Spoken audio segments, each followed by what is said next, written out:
नमस्कार साथियों, आप लोग को स्वागत है हमारे चैनल पे। तो आज के इस वीडियो में बिहार ITI 2023 का जो एंट्रेंस एग्जामिनेशन होने वाला है उसमें आप लोगों का प्रैक्टिस यहाँ पर आप लोग का लेकर आए हैं चैप्टर वाइज। तो आप लोग जरूर कर लीजिएगा। इसमें से आप लोग का 90% क्वेश्चन यहीं से रहने वाला है, क्योंकि आप लोगों को जो सिलेबस दिया गया है उसी के अनुसार आप लोगों को यहाँ पर क्वेश्चन हम इस आप लोगों को करवाने वाले हैं। तो आप लोग हमारे चैनल से जुड़ सकते हैं। तो चलिए, साथ में आप लोगों का मैथ का भी वीडियो हमने अपलोड कर दिया है। उसमें आप लोग डिटेल में टाइम एंड वर्क के बारे में बताया है, जो आप लोगों के जाननी जरूरी है। ठीक है, तो ये बताने से पहले आप लोग बता देते हैं, आज पहला वीडियो है तो इसमें आप लोग का क्या है कि क्या सिलेबस है और क्या हम आप लोगों को बता रहे हैं, और सारी जानकारी आप लोगों को पता होनी चाहिए। तो चलिए, सबसे पहले आप लोग को सिलेबस दिखा देते हैं। तो सिलेबस की बात करें तो यहाँ पर आप लोग देख सकते हैं बिहार ITI 2023 साइंस सिलेबस। यहाँ पर देखिए फिजिक्स का जैसे कि हम आप लोग को ऑब्जेक्टिव करवा रहे हैं, तो यहाँ पर देखिएगा तो यहाँ पर measurement, motion and rest, gravitation, work energy, power, proportion of matter, sound wave and motion, light, electricity, magnet, heat, electronics. तो यहाँ पर आप लोगों का लाइट का, यानी कि लाइट में जैसे कि प्रकाश का परिवर्तन, अपवर्तन, बहुत सारी चीज़ें आती है। तो लाइट का आप लोग का ऑब्जेक्टिव हम करवा रहे हैं। साथ में अगले लेक्चर में हम अदर का हम आप लोग का ऑब्जेक्टिव करवाएंगे। इसमें आप लोग का 90% ऑब्जेक्टिव आप लोग का साइंस से जो ऑब्जेक्टिव रहते हैं वो आ जाएंगे। तो चलिए शुरू करते हैं। तो यहाँ पर देख सकते हैं पहला जो यहाँ पर आप लोग चैप्टर लिए हैं, प्रकाश के परिवर्तन तथा अपवर्तन। तो सबसे पहला सवाल है प्रकाश की किरण। प्रकाश की किरण की गमन करती है, तो यहाँ पर आप लोग इसका सही उत्तर हो जाएगा ऑप्शन नंबर ए, यानी कि सीधी रेखा में। प्रकाश की किरण किस प्रकार से गमन करती है, तो सीधी रेखा में गमन करती है। इसका सही उत्तर क्या हो जाएगा, सीधी रेखा में गमन करती है, सीधी रेखा में गमन करती है। उसके बाद फिर दूसरा क्वेश्चन दिया गया, प्रकाश वेग न्यूनतम होता है। प्रकाश वेग न्यूनतम किस में होता है, निर्वात में होता है, जल में होता है, या फिर वायु में होता है, या कांच में होता है। तो इसका सही उत्तर हो जाएगा ऑप्शन नंबर डी, यानी कि कांच में होता है। इसका सही उत्तर हो जाएगा ऑप्शन नंबर डी, यानी कि कांच में होता है। ठीक है, इसका सही उत्तर हो जाएगा ऑप्शन नंबर डी, यानी कि कांच में होता है। उसके बाद फिर अगला क्वेश्चन दिया गया है, मोटर गाड़ी के चालक के सामने लगा रहता है, मोटर गाड़ी के चालक के सामने लगा रहता है, कौन सा लेंस लगा रहता है। तो यहाँ पर आप लोगों को दिया गया है ऑप्शन समतल दर्पण, उत्तल दर्पण, अवतल दर्पण, या उत्तल लेंस। तो इसका सही उत्तर हो जाएगा उत्तल दर्पण। इसका सही उत्तर हो जाएगा ऑप्शन नंबर बी, यानी कि उत्तल दर्पण। इसका सही उत्तर हो जाएगा। उसके बाद फिर आप लोगों को क्वेश्चन नंबर 4 में देखिए दिया गया है कि मोटर कार के हेडलाइट में किसका प्रयोग होता है। मोटर कार के हेडलाइट में किसका प्रयोग होता है। तो क्वेश्चन नंबर 4 का जो ऑप्शन दिया गया है समतल दर्पण, उत्तल दर्पण, अवतल दर्पण। तो इसका सही उत्तर हो जाएगा मोटर कार के हेडलाइट में किसका प्रयोग होता है। तो इसका सही उत्तर हो जाएगा अवतल दर्पण का प्रयोग होता है। क्वेश्चन नंबर फिर 5 में दिया गया समतल दर्पण द्वारा बना प्रतिबिंब होता है। तो इसका समतल दर्पण द्वारा बना प्रतिबिंब कहाँ होता है, तो वास्तविक में, काल्पनिक, या दोनों, या इनमें से कोई नहीं। तो इसका सही उत्तर हो जाएगा 5 नंबर का ऑप्शन नंबर बी, यानी कि काल्पनिक होता है। इसका सही उत्तर हो जाएगा ऑप्शन नंबर बी, यानी कि काल्पनिक होता है। फिर 6 नंबर में दिया गया लेंस की क्षमता का सही मात्रक क्या होता है। तो लेंस का क्षमता का सही मात्रक क्या होता है, यहाँ पर ऑप्शन दिया गया डायोप्टर, ल्यूमेन, लैक्स, एंगस्ट्रम। तो इसका सही उत्तर क्या होता है, जल्दी से बताइए। तो इसका सही उत्तर होता है लेंस की क्षमता का सही मात्रक होता है डायोप्टर। ठीक है, उसके बाद फिर देखिए क्वेश्चन नंबर 7 में दिया गया प्रकाश की किरण का पथ दर्शाने वाले चित्रों को कहा जाता है। तो इसका 7 का सही उत्तर हो जाएगा ऑप्शन नंबर 7 का सही उत्तर हो जाएगा ऑप्शन नंबर ए, यानी कि किरण आरेख। यानी प्रकाश की किरणों का पथ दर्शाने वाले चित्रों को कहा जाता है किरण आरेख कहा जाता है। फिर 8 नंबर क्वेश्चन में दिया गया 2D क्षमता वाले लेंस को फोकसांतर होता है। यानी 2D क्षमता वाले लेंस का फोकसांतर क्या होता है। तो इसका आप लोग को क्या हो जाएगा उत्तर, सही उत्तर क्या हो जाएगा। तो इसका सही उत्तर हो जाएगा ऑप्शन नंबर 8 का 50 सेंटीमीटर होता है, 50 सेंटीमीटर, यानी ऑप्शन नंबर डी हो जाएगा। उसके बाद फिर 9 नंबर क्वेश्चन में दिया गया है 9 नंबर में कि किसी उत्तल लेंस का फोकसांतर 50 सेंटीमीटर है, तो उसकी क्षमता क्या होगी। तो इसका क्षमता क्या होगी, यानी कि किसी उत्तल लेंस की फोकसांतर अगर 50 सेंटीमीटर है, अगर किसी उत्तल लेंस की क्षमता 50 सेंटीमीटर है, तो इसका क्षमता क्या होगी। तो इसका दिया गया है ऑप्शन नंबर डी हो जाएगा, ऑप्शन नंबर डी, यानी कि 2D इसका सही उत्तर हो जाएगा। उसके बाद फिर आप लोगों को 10 नंबर क्वेश्चन में देखने को मिलेगा प्रकाश के किरणों के समूह को कहते हैं। जल्दी से उत्तर दीजिए, प्रकाश के किरणों के समूह को क्या कहते हैं। तो प्रकाश के किरणों के समूह को क्या कहते हैं, तो इसका सही उत्तर हो जाएगा किरणपुंज कहते हैं। क्या कहते हैं, किरणपुंज कहते हैं। यहाँ पर आप लोग को इसका सही उत्तर होगा बी, यानी कि किरणपुंज कहते हैं। फिर 11 नंबर क्वेश्चन में आप लोग को दिया गया उत्तल लेंस की क्षमता होती है। तो जल्दी से बताइए उत्तल लेंस की क्षमता क्या होती है। तो उत्तल लेंस की क्षमता क्या होती है, तो उत्तल लेंस की जो क्षमता होती है धनात्मक होती है। उत्तल लेंस की जो क्षमता होती है धनात्मक होती है। उत्तल लेंस की जो क्षमता होती है क्या होती है, धनात्मक होती है। इसका सही उत्तर हो जाएगा ऑप्शन नंबर बी, फिर देखिए 12 नंबर क्वेश्चन में दिया गया अवतल लेंस की क्षमता होती है। अवतल लेंस की क्षमता क्या होती है, जल्दी से बताइए। अवतल लेंस की क्षमता क्या होती है? तो अवतल लेंस की जो क्षमता होती है वो, अवतल लेंस की जो क्षमता होती है वो क्या होती है? ऋणात्मक होती है। जैसे उत्तल लेंस की क्षमता होती है वो धनात्मक होती है, और अवतल लेंस की क्षमता क्या होती है? ऋणात्मक होती है। अवतल लेंस की क्षमता क्या होती है? ऋणात्मक होती है। ठीक है, तो यही इसी तरह के सवाल आप लोग को ITI में पूछे गए हैं, तो आप लोग इस वीडियो में बने रहिए। ठीक है, क्वेश्चन नंबर फिर 13 में आप लोग को दिया गया उत्तल लेंस को कहते हैं। उत्तल लेंस को क्या कहते हैं? तो उत्तल लेंस को क्या कहते हैं, जल्दी से बता दीजिए। उत्तल लेंस को क्या कहते हैं? उत्तल लेंस को क्या कहते हैं? अब अभिसारी लेंस कहते हैं, या फिर द्विउत्तल लेंस कहते हैं, अपसारी लेंस कहते हैं, क्या कहते हैं? तो उत्तल लेंस को क्या कहते हैं? तो अभिसारी लेंस कहते हैं। फिर आप लोग को दिया गया अवतल लेंस को क्या कहते हैं? तो अवतल लेंस को क्या कहते हैं? यहाँ ऑप्शन दिया गया अभिसारी लेंस कहते हैं, या फिर उत्तल लेंस कहते हैं, या फिर अपसारी लेंस कहते हैं, इनमें से कोई नहीं। तो इसका सही उत्तर जल्दी से बता दीजिए। इसका सही उत्तर हो जाएगा ऑप्शन नंबर सी, यानी कि अपसारी लेंस कहते हैं। अवतल लेंस को क्या कहते हैं? अपसारी लेंस कहते हैं। फिर 15 नंबर क्वेश्चन में दिया गया निम्न में से कौन सा पदार्थ लेंस बनाने के लिए प्रयुक्त नहीं किया जा सकता है? तो यहाँ पर आप लोग को ऑप्शन में जो दिया गया है उसमें कहा जा रहा है कि इनमें से कौन सा जो पदार्थ है वो आप लोग का लेंस बनाने में प्रयुक्त नहीं होता है। जल, कांच, प्लास्टिक या मिट्टी। तो इनमें से कौन सा ऑप्शन आप लोगों का सही उत्तर हो जाएगा? जल्दी से बता दीजिए, इनमें से कौन सा उत्तर सही होगा? तो इनमें से जो है कौन से उत्तर हो जाएगा सही? डी, यानी कि मिट्टी आप लोग का प्रयोग नहीं किया जा सकता है। उसके बाद फिर 16 नंबर क्वेश्चन में दिया गया किस दर्पण से हमेशा वस्तु छोटा प्रतिबिंब होता है? यानी कहा यह जा रहा है कि किस दर्पण से हमेशा जो प्रतिबिंब होता है वो छोटा प्रतिबिंब होता है। तो किस दर्पण से होता है? तो समतल दर्पण ऑप्शन दिया गया है, और उत्तल दर्पण दिया गया है, अवतल दर्पण गया है, या फिर कोई नहीं। जल्दी से बता दीजिए कौन सा उत्तर होगा। तो इसका 16 का सही उत्तर हो जाएगा 16 का जो सही उत्तर हो जाएगा उत्तल, यानी कि ऑप्शन नंबर बी इसका सही उत्तर हो जाएगा, यानी कि उत्तल लेंस, सॉरी उत्तल दर्पण से हमेशा छोटा प्रतिबिंब बनता है। ठीक है, उसके बाद 17 नंबर क्वेश्चन में दिया गया किस दर्पण से वस्तु का बड़ा प्रतिबिंब बनता है? किस दर्पण से वस्तु का बड़ा प्रतिबिंब बनता है? तो इसका सही उत्तर हो जाएगा अवतल दर्पण से हमेशा बड़ा प्रतिबिंब बनता है। अवतल दर्पण से हमेशा बड़ा प्रतिबिंब बनता है। इसका सही उत्तर हो जाएगा ऑप्शन नंबर बी। उसके बाद फिर 18 नंबर क्वेश्चन में दिया प्रकाश के परिवर्तन के नियम को कहते हैं। प्रकाश के परिवर्तन के नियम को क्या कहते हैं? प्रकाश के परिवर्तन के नियम को क्या कहते हैं? तो प्रकाश के परिवर्तन के नियम को क्या कहते हैं? जल्दी से बता दीजिए। ऑप्शन आप लोग को दिया गया है प्रकाश के परिवर्तन के कितने नियम हैं? तो यहाँ पर आप लोग को ऑप्शन दिया गया है 1, 2, 3 या 4। तो आप लोग जल्दी से बता दीजिए कि प्रकाश के परिवर्तन के कितने नियम हैं। तो आप लोग को 18 का सही उत्तर हो जाएगा ऑप्शन नंबर बी, यानी कि 2 नियम है। इसके कितने नियम हैं? 2 नियम है। ठीक है, उसके बाद फिर 19 नंबर क्वेश्चन में फिर दिया गया है कि जब प्रकाश की किरण हवा से कांच में प्रवेश करती है तो मुड़ जाती है। तो ऐसा क्यों होता है?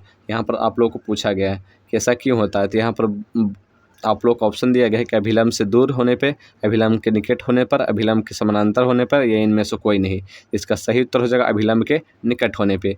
फिर 20 नंबर क्वेश्चन में दिया गया फोटोग्राफी कैमरा का अभिदृशक होता है। तो इसका सही उत्तर हो जाएगा फोटोग्राफी कैमरा का अभिदृशक होता है। तो 20 नंबर का सही उत्तर क्या होगा? जल्दी से बता दीजिए। 20 नंबर का सही उत्तर होगा क्या हो जाएगा? तो 20 नंबर का जो सही उत्तर हो जाएगा उत्तल लेंस इसका सही उत्तर हो जाएगा।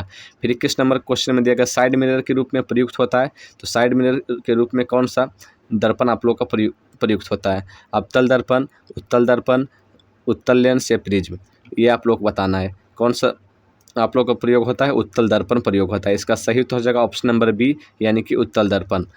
फिर 22 नंबर क्वेश्चन में आप लोग को दिया गया 22 नंबर में एक अवतल दर्पण की फोकस दूरी 10 सेंटीमीटर है, तो उसकी वक्रता त्रिज्या होगी। वक्रता त्रिज्या क्या होगी? उसकी फोकस दूरी क्या दिया गया है? फोकस दूरी आप लोग को क्या दिया गया है? फोकस दूरी आप लोग को 10 सेंटीमीटर दिया गया है। तो यहाँ पर पूछा जा रहा है कि वक्रता त्रिज्या क्या होगी, वो आप लोग को पूछा जा रहा है। तो इसका क्या हो जाएगा? आप लोग जल्दी से निकाल के बनाइए। इसका 20 सेंटीमीटर हो जाएगा। ठीक है, 20 सेंटीमीटर हो जाएगा, क्योंकि जो फोकस दूरी होता है F=2, यहाँ पर क्या होता है? उसके बाद फिर आप लोग को दिया गया है फिर नीचे की निर्गत किरण एवं अभिलंब के बीच का कोण को कहते हैं निर्गत किरण। जो निर्गत किरण है और अभिलंब है उसके बीच के कोण को क्या कहते हैं? तो आप लोगों ने 10th में जब पढ़ा होगा तो देखिए निर्गत किरण होगा जिसमें अभिलंब ये है, और ये जो निर्गत किरण है और ये जो अभिलंब है, तो ये जो आप लोग का कोण दिख रहा है, ये कोण दिख रहा है आई दिख रहा है IR। तो ये जो निर्गत किरण है ये वाला, तो इसका कोण को क्या कहते हैं, ये आप लोग को पूछा गया। आपतन कोण, प्रवर्तन कोण या निर्गत कोण। तो यहाँ पर आप लोग को जल्दी से बता देना है। तो इसका सही उत्तर क्या होगा, निर्गत कोण। इसका क्या उत्तर हो जाएगा, ऑप्शन नंबर सी यानी कि निर्गत कोण। उसके बाद फिर आप लोग को 24 नंबर क्वेश्चन में दिएगा सरल सूक्ष्मदर्शी में किसका प्रयोग होता है। सरल सूक्ष्मदर्शी में किसका प्रयोग होता है, अवतल दर्पण का, उत्तल दर्पण का, अवतल लेंस का या उत्तल लेंस का। जल्दी से बताना है सरल सूक्ष्मदर्शी में किसका प्रयोग होता है, अवतल दर्पण का, उत्तल दर्पण का, अवतल लेंस का या फिर उत्तल लेंस का। तो 24 का सही उत्तर हो जाएगा, 24 का क्या सही उत्तर हो जाएगा, उत्तल लेंस का। उत्तल लेंस का हमेशा प्रयोग होता है सरल सूक्ष्मदर्शी में। फिर आप लोग को 25 नंबर क्वेश्चन में दिया गया है कि किस लेंस के द्वारा सिर्फ काल्पनिक प्रतिबिंब बनता है। किस लेंस के द्वारा काल्पनिक प्रतिबिंब बनता है, ये आप लोग बताना है किस लेंस के द्वारा काल्पनिक प्रतिबिंब बनता है। तो यहाँ पर आप लोग को 25 नंबर में आप लोग जल्दी से बता दीजिए, 25 नंबर में बता दीजिए किस लेंस के द्वारा काल्पनिक प्रतिबिंब बनता है। तो यहाँ पर आप लोग को सही उत्तर हो जाएगा, अवतल लेंस के द्वारा सिर्फ काल्पनिक प्रतिबिंब ही बनता है। उसके बाद फिर 26 नंबर क्वेश्चन में दिया परिवर्तन के नियम से निर्धारित होता है। परिवर्तन के नियम से क्या निर्धारित होता है, तो यहाँ पर आप लोग को 4 ऑप्शन दिया गया। परिवर्तन के नियम से क्या निर्धारित होता है, तो यहाँ पर आपतन कोण इक्वल टू प्रवर्तन कोण, या फिर आप प्रवर्तन कोण इक्वल टू अपवर्तन कोण, या फिर आपतन कोण इक्वल टू विचलन कोण। तो इनमें से आप लोग कौन सा उत्तर हो जाएगा, तो इसमें से आप लोग हो जाएगा ऑप्शन नंबर बी, यानी जो परिवर्तन कोण होता है वो अपवर्तन कोण के बराबर होता है। ठीक है। उसके बाद फिर आप लोग को 27 नंबर क्वेश्चन में दिया काल्पनिक प्रतिबिंब होता है। काल्पनिक प्रतिबिंब कैसा होता है, तो आप लोगों ने पढ़ा होगा कि जो काल्पनिक प्रतिबिंब होता है वो हमेशा सीधा होता है। काल्पनिक प्रतिबिंब क्या होता है, हमेशा सीधा होता है। काल्पनिक प्रतिबिंब हमेशा सीधा होता है। फिर 28 नंबर क्वेश्चन में दिया गया लेंस की मुख्य फोकस की संख्या कितनी होती है। यहाँ पर पूछा जा रहा है कि लेंस की जो मुख्य फोकस है उसकी संख्या कितनी होती है। लेंस की जो मुख्य फोकस है उसकी संख्या कितनी होती है, जल्दी से बता दीजिए। 2 होती है, 1 होती है या 3 होती है। 28 का सही उत्तर क्या हो जाएगा, 28 का सही उत्तर हो जाएगा ऑप्शन नंबर ए यानी कि 2 होती है। ऑप्शन नंबर ए यानी कि 2 होती है। ठीक है। उसके बाद फिर आप लोगों को 29 नंबर क्वेश्चन में दिया गया 29 नंबर में कि आप लोगों का सर्च लाइट का प्रवर्तक सतह होता है। सर्च लाइट का प्रवर्तक सतह क्या होता है, तो सर्च लाइट का आप लोग का प्रवर्तक सतह क्या होता है, तो सर्च लाइट का प्रवर्तक सतह उत्तल होता है या फिर अवतल होता है या फिर समतल होता है या फिर कोई नहीं। इसका क्या हो जाएगा सही उत्तर, अवतल होता है, अवतल होता है। फिर 30 नंबर क्वेश्चन में दिया दाढ़ी बनाने में कौन सा दर्पण प्रयुक्त होता है, तो दाढ़ी बनाने में कौन सा दर्पण प्रयुक्त होता है, जल्दी से बता दीजिए। दाढ़ी बनाने में कौन सा दर्पण प्रयुक्त होता है, समतल दर्पण होता है प्रयुक्त, या फिर उत्तल होता है, या फिर अवतल होता है, या फिर कोई नहीं। तो इसका सही उत्तर हो जाएगा 30 नंबर का कि अवतल दर्पण प्रयोग होता है। दाढ़ी जब बनाते हैं तो आप लोग अवतल दर्पण का प्रयोग किया जाता है। फिर 31 नंबर क्वेश्चन में दिया गया कि एक उत्तल लेंस की क्षमता एक डायोप्टर है तो उसकी लेंस की फोकस दूरी क्या होगी। तो आप लोगों को इसकी फार्मूला पता होगा तो आप लोग इसका निकाल सकते हैं। यहाँ पर आप लोगों का डायोप्टर दिया गया है, लेंस की क्षमता दिया गया है, इसमें आप लोगों का लेंस की फोकस दूरी निकालनी है। उसका फिर 32 नंबर क्वेश्चन में दिया है कि किसी गोलीय दर्पण तथा किसी पतले गोलीय लेंस दोनों की फोकस दूरियाँ अगर 15 सेंटीमीटर है तो दर्पण तथा लेंस संभवतः होंगे। यहाँ पर आप लोग को ये बोला जा रहा है कि किसी गोलीय दर्पण तथा किसी पतले गोलीय लेंस की दोनों की फोकस दूरी 15 सेंटीमीटर दिया गया है तो दर्पण तथा लेंस संभवतः होगा। यहाँ पर आप लोग को ये पूछा जा रहा है कि दोनों लेंस ही होंगे या फिर दोनों दर्पण और लेंस दोनों होंगे, ये आप लोग को बताना है। तो यहाँ पर आप लोगों को इसका जो सही उत्तर हो जाएगा ऑप्शन नंबर ए यानी कि दोनों ही अवतल लेंस होंगे, दोनों ही अवतल होंगे। ठीक है। उसका फिर आप लोगों को दिया प्रकाश के अपवर्तन के कितने नियम हैं, प्रकाश के प्रवर्तन के कितने नियम हैं, तो इसका सही उत्तर हो जाएगा ऑप्शन नंबर बी यानी कि 2 नियम है। इसका सही क्या उत्तर हो जाएगा, ऑप्शन नंबर बी यानी कि 2 नियम है। उसका फिर देखिए 34 नंबर क्वेश्चन में दिया किसी माध्यम के अपवर्तनांक का मान होता है। किसी माध्यम के अपवर्तनांक का मान क्या होता है, तो आप लोग इस पढ़े ही होंगे साइन आई बटा साइन आर होता है, साइन आई बटा साइन आर होता है। ठीक है, साइन आई बटा साइन आर होता है। 35 नंबर फिर क्वेश्चन में दिया एक उत्तल लेंस होता है। एक उत्तल लेंस क्या होता है, एक उत्तल लेंस क्या होता है, तो एक उत्तल लेंस क्या होता है, जल्दी से बता दीजिए। एक उत्तल लेंस क्या होता है, तो एक जो उत्तल लेंस होता है किनारों की अपेक्षा बीच में मोटा होता है। किनारों की अपेक्षा बीच में क्या होता है, मोटा होता है। तो इसका सही उत्तर हो जाएगा option number B. Option number B इसका सही उत्तर हो जाएगा, ऑप्शन नंबर बी। उसके बाद फिर आप लोग को 36 नंबर क्वेश्चन में क्या दिया गया, अवतल लेंस का वर्धन बराबर होता है, अवतल लेंस का वर्धन बराबर होता है। तो इसका आप लोग को उत्तर बताना है, अवतल लेंस का वर्धन क्या होता है, किसके बराबर होता है। तो इसका सही उत्तर हो जाएगा ऑप्शन नंबर ए यानी कि यू बटा वी, सॉरी भी बटा यू यानी कि ऑप्शन नंबर डी हो जाएगा। उसके बाद फिर आप लोगों का दिया गया है 37 नंबर क्वेश्चन में कि गोलीय दर्पण में फोकसांतर एवं वक्रता त्रिज्या के बीच संबंध होता है। तो इसका सही उत्तर हो जाएगा क्या हो जाएगा, R = 2F होता है। इसका सही उत्तर क्या हो जाएगा, R = टू एफ इसका सही उत्तर हो जाएगा। फिर 38 नंबर क्वेश्चन में दिया सोलर कुकर में प्रयोग किया जाता है। सोलर कुकर में क्या प्रयोग किया जाता है? तो सोलर कुकर में क्या प्रयोग किया जाता है जल्दी से बता दीजिए 38 नंबर का। इसका सही उत्तर हो जाएगा ऑप्शन नंबर ए यानी कि अवतल दर्पण। अवतल दर्पण प्रयोग किया जाता है सोलर कुकर में। अवतल दर्पण प्रयोग किया जाता है सोलर कुकर में। फिर 39 नंबर क्वेश्चन में दिया गया है कि उत्तल लेंस में बना प्रतिबिंब होता है। उत्तल लेंस में बना प्रतिबिंब कैसा होता है? उत्तल लेंस में बना प्रतिबिंब कैसा होता है?